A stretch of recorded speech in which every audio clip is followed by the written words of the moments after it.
Yo, what's up guys, welcome back. OCG limit regulation for April 1st, 2019.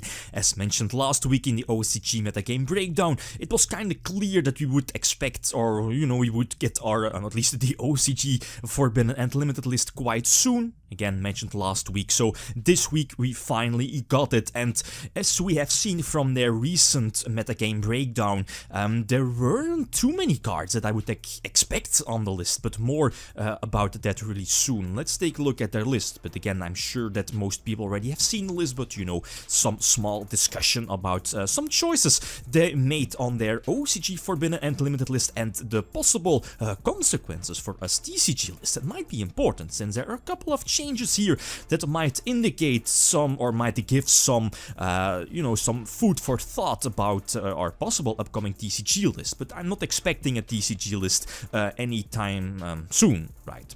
The first card here, and that's, I believe, at least the only card banned here on their OCG list, and that's Red-Eyes DODGES Metal Dragon. It's a card that has been like a super old card, like 10 years? Not really sure about that, about the amount of years, but it's a card that has been involved in shady stuff as well. It's a very powerful card. It was quite useful back in the old school days, with like the old school dragon decks featuring Quakimeru Drago. It has been popping up quite recently in the TCG as well, but it's also a card that's gained a lot of value in gameplay thanks to the new Guardragons. So much shenanigans using both Link 1 Guardragons, and the fact that it, of course, was not once per turn, or well, at least the effect of Red-Eyes DODGES Metal Dragon was not once per turn, so you could reborn it, get it back on the field, special summon it again, get its effect back. I mean, there are so many loops, and I'm looking at like the FDKs that has been involved in the OCG.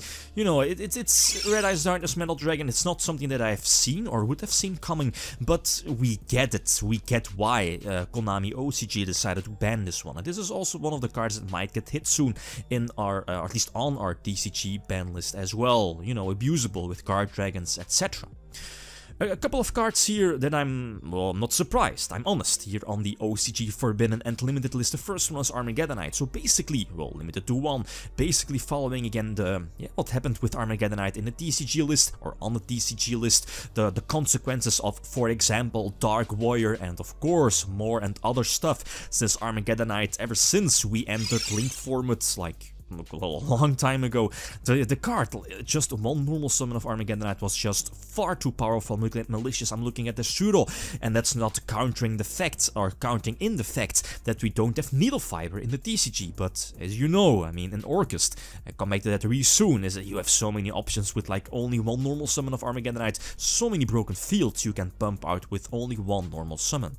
Speed War Terratop, same as in the TCG, it was one of those changes, or one of those differences that was kind of strange, as in, the difference between both TCG and OCG, that they still had Terratop at 2, and they still played, and I think that the only deck that it was still played in the OCG, at least on competitive level, but I might be wrong, is Salamangreat. An instant Stelio, instant rank 3 exceed play, of course, superb strong, not needing your normal summon. So again, it was one of those questions, why is it limited in the TCG and still allowed at 2 in the OCG? But this kind of solves it, and probably we won't see, well, any form of play, and I'm looking at Speed War Terratop, of course, but I think this is pretty much the only hit to Salamangreats. Salamangreats weren't touched, and if we have seen their most recent metagame breakdown, currently Salamangreats, well, ever since they were released, are sitting like at their first position, and throughout the past weeks of metagame breakdowns, they had like a steady state around 30-ish%, about a third of their representation of top decks and top cuts were basically Salamangreat. So if you would ask a particular deck to get hit, or might be on like a Banlist radar, well, Salamangreats definitely would be up there, but it might have been too soon. And I'm again looking at the TCG as well, is that with the current, well, they have been released quite, it's kind of a recent deck, couple of weeks, so it's definitely far too soon for us in a TCG to hit that particular deck. Maybe a small hitting consistency, and that's something that might have or should have done, not really sure. The deck feels kind of fair, it's just mad consistent. So I'm looking at the most recent deck list that the Road of the King mentioned, like, you know, Terror Top, definitely one of those generic hits, right?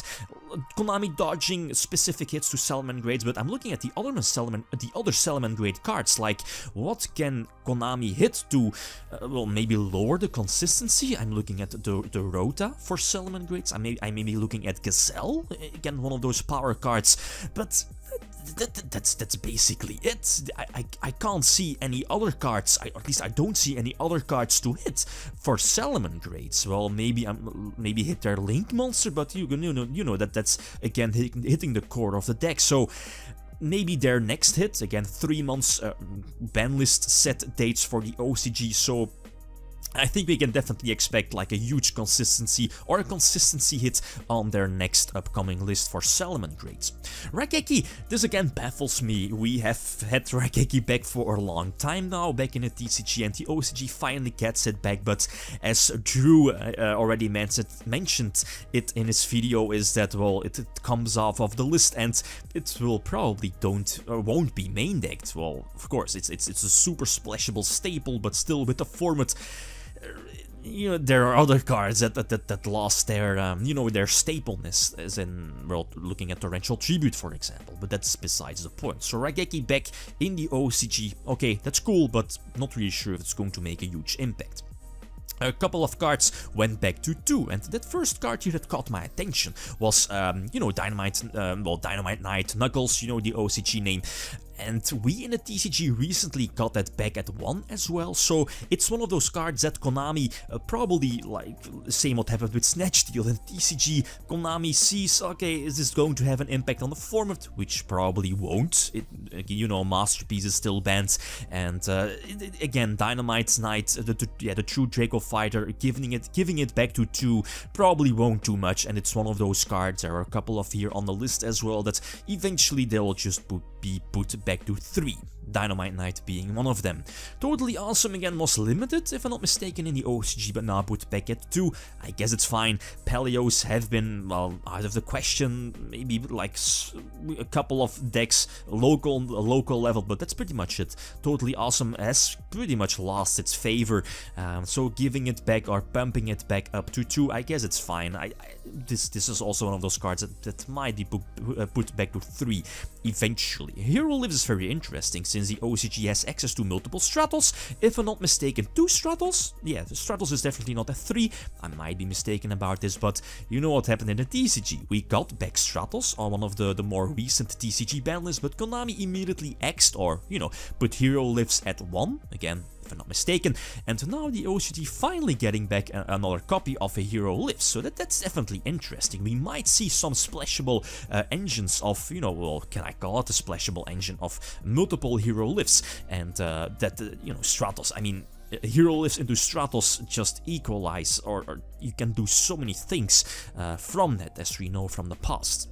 Limiter removal, again, same what happened, I believe, in the TCG. It's probably not going to have like a huge impact. I'm looking at Cyber Dragons, maybe Sky Strikers, but nah, mainly I'm looking at Cyber Dragons, but nah, limiter back to 2 is probably not going to have like a huge impact.